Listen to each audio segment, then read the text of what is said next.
Boa tarde a todos, a todas. Muchas gracias por esta oportunidad, por esta invitación. Gracias a Patricia, a Ricardo, al presidente Cardoso. Y pues un orgullo, Sergio,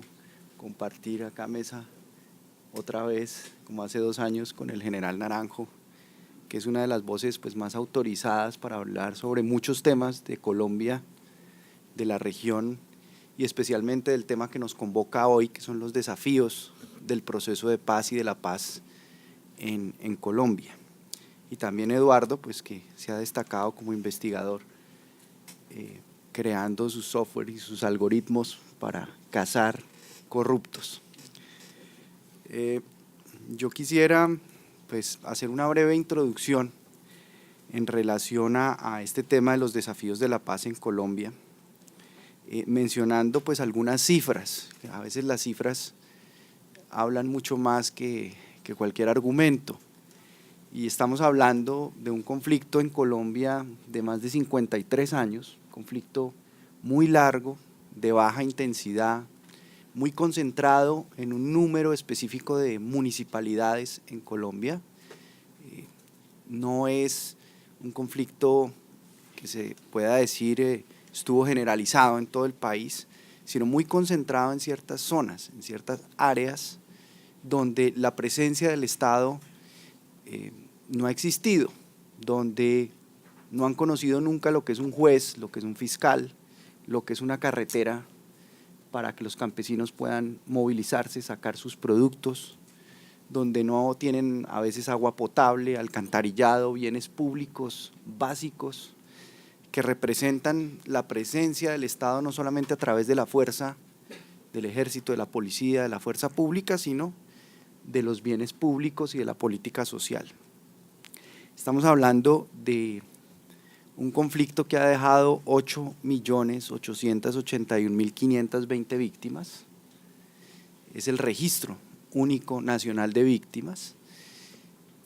No solamente las personas que han sido víctimas directas de la violencia en términos de haber perdido un ser querido, asesinado, secuestrado, sino también el número de desplazados por la violencia que la Corte Constitucional en Colombia decidió incluir dentro del número de víctimas del país. Estamos hablando de 262.197 muertos que dejó el conflicto armado en Colombia entre 1958 y el año 2018. Y pues la degradación del conflicto hizo que las prácticas de reclutamiento de niños, la violencia sexual contra mujeres, el desplazamiento, los desaparecidos, tenemos 80.514 desaparecidos, de los cuales aún 70.587 siguen desaparecidos. Ese es uno de los componentes importantes que tienen las instituciones que fueron creadas en el proceso de paz. Es una institución encargada de recuperar a los desaparecidos y de saber qué pasó con ellos. El contexto pues, de la guerra y del conflicto en Colombia, tan amplio, creo que ha tenido que ver sobre todo en términos históricos con dos temas fundamentales como causas estructurales del conflicto y de la guerra. El primero es la tierra, lo que tiene que ver con la propiedad, con el acceso a la tierra, con el uso de la tierra, es sin lugar a dudas una de las causas identificadas estructurales, y es un tema en donde Colombia no ha querido hacer las reformas que son necesarias para modernizar la propiedad, la tenencia, el uso de la tierra. Hemos hecho varios intentos en estos 50 años de reformas agrarias fracasadas, de reformas para desarrollar productivamente el campo y generar oportunidades para los campesinos que no se han logrado del todo. Y la guerra ha sido la excusa, de alguna manera, o el pretexto para no avanzar en esas reformas. Por eso, los dos puntos principales del acuerdo para mí son los dos primeros que tienen que ver con esas causas. El primero, el de desarrollo rural integral del acuerdo agrario, y el segundo, el de la participación política, que es también una de las causas estructurales de la guerra en Colombia. La falta de garantías para que muchos sectores de la población, muchos sectores del país, del territorio, puedan expresarse políticamente y puedan encontrar representatividad en el poder político local, que ha sido un terreno de disputa de los actores ilegales armados y del narcotráfico y de la corrupción, pero sobre todo el clientelismo. Y ha sido ese estado de cosas en la política en Colombia premoderno, en donde todo se hace a base de un intercambio de favores en la política, no una garantía de derechos, como debe ser la política, sino un intercambio de favores. No solamente por un cargo en la administración pública o por un contrato en la ejecución del gasto público, sino grandes favores clientelistas a nivel del país, que hacen pues que se pierda la confianza también en la política, en los políticos y en los partidos políticos. Pero hay varios sectores de la población que por ese estado de cosas de la participación política, por esa falta de garantías, por esa falta de confiabilidad de las elecciones y de cómo se organiza el sistema electoral en Colombia, han generado violencia y han generado que mucha gente haya sentido que la única manera de obtener los cambios en la política era alzándose en armas, era tomando las armas, era enlistándose en la guerrilla. Y la otra causa pues fundamental que no se puede desconocer, que ha sido como un multiplicador de todos estos problemas estructurales que Colombia lleva arrastrando desde hace mucho tiempo y que no ha resuelto, es por supuesto el narcotráfico. Es pues es un problema que ha venido creciendo en el tema de la cocaína. Las incautaciones que antes eran por kilos, ahora son por toneladas. Tengo algunas cifras que ahora les voy a compartir sobre incautaciones de droga que son bastante impresionantes. De entre el año de 1999 y 2015 se incautaron 400 toneladas y habrían logrado comercializar en los mercados internacionales, especialmente en Estados Unidos. 860 toneladas de cocaína se produjeron en el año de 2017. Entonces es un problema que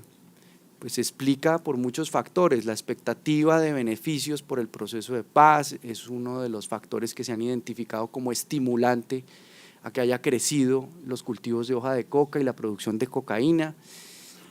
Un dólar fortalecido también, el no avance de la lucha contra la demanda y el consumo en los Estados Unidos y en Europa,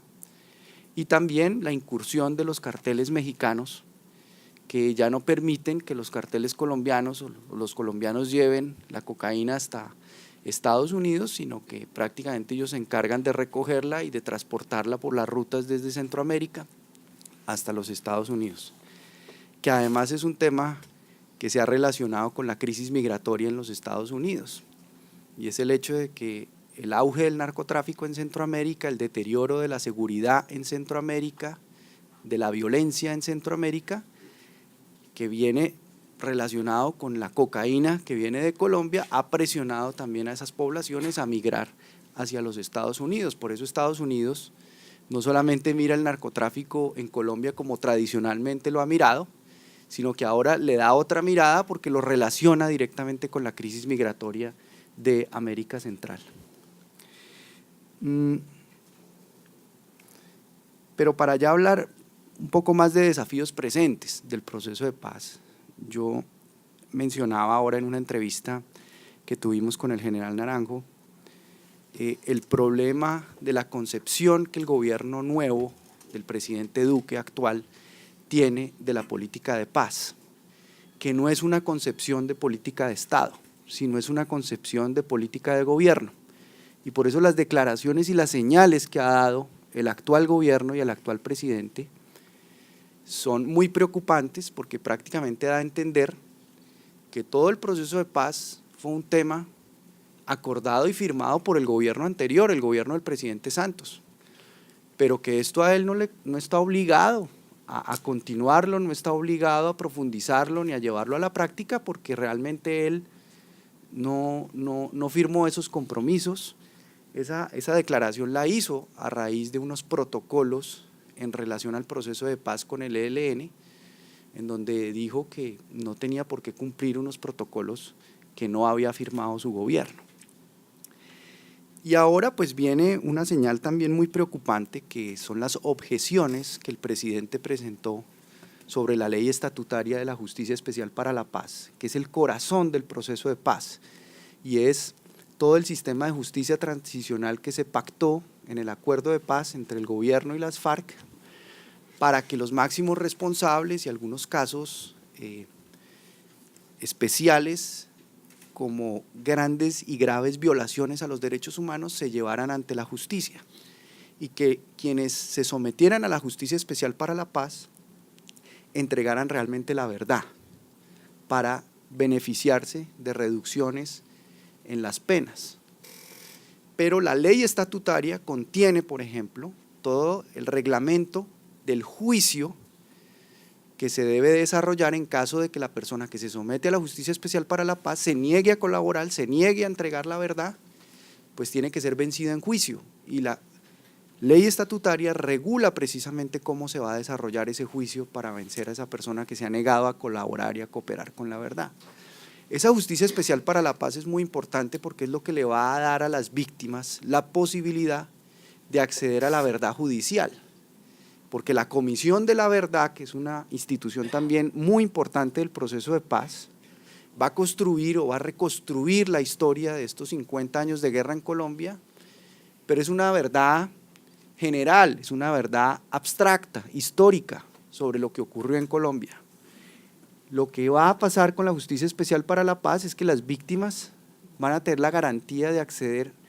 a su caso en particular, a la verdad judicial, que es concreta, que es específica sobre lo que ocurrió y dónde está un ser querido que fue desaparecido, dónde están sus restos para poderlos recuperar, para poderlos enterrar y hacer el duelo. Ese, digamos, es en este momento el principal desafío. ¿Qué va a pasar con esa ley, que además fue una ley avalada por la Corte Constitucional? En Colombia, las leyes estatutarias se llaman estatutarias porque tocan el núcleo de los derechos fundamentales, y al tocar el núcleo de los derechos fundamentales, una vez las aprueba el Congreso de la República,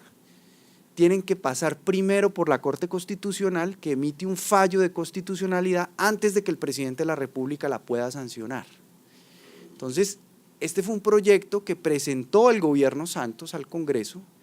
que el Congreso aprobó con una mayoría especial requerida para las leyes estatutarias,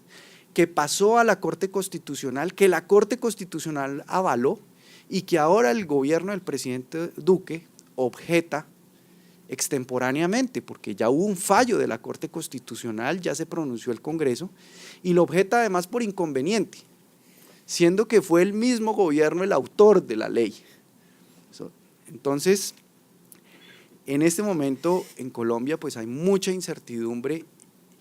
en las filas de las FARC, que se han desmovilizado, que han entregado las armas. Eso genera un efecto muy negativo sobre las disidencias de las FARC que existen en este momento en muchos territorios, y esas señales que da el gobierno de incertidumbre, de falta de claridad, de falta de una política de Estado frente al proceso de paz, pues hace que muchos de las personas que se desmovilizaron o que entregaron las armas estén pensando en regresar al camino anterior. Y pues hay una disputa territorial también muy fuerte en Colombia, una disputa por las economías ilegales en Colombia, porque todos esos espacios que dejó de alguna manera vacíos las FARC al desmovilizarse y al entregar las armas, pues los demás grupos ilegales, los demás grupos armados, el ELN, las bandas criminales,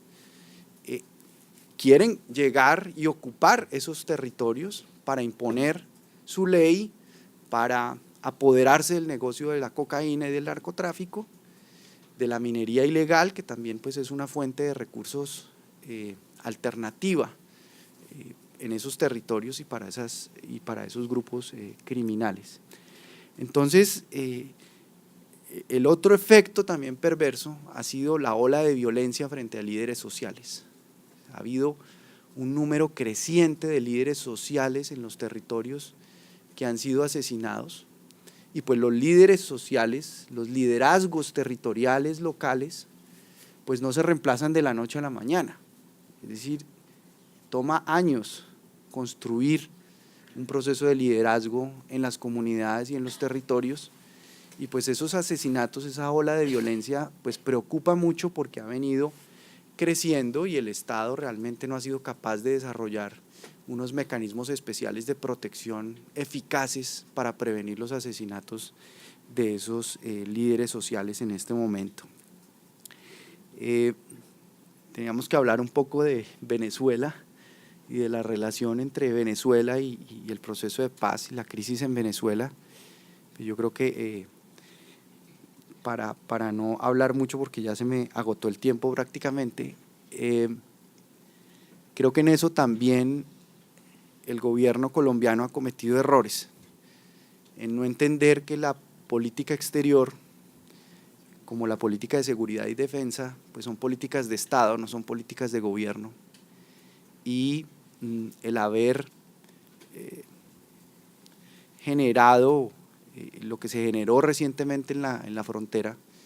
no haber permitido que fuera la Cruz Roja, por ejemplo, la que manejara la ayuda humanitaria,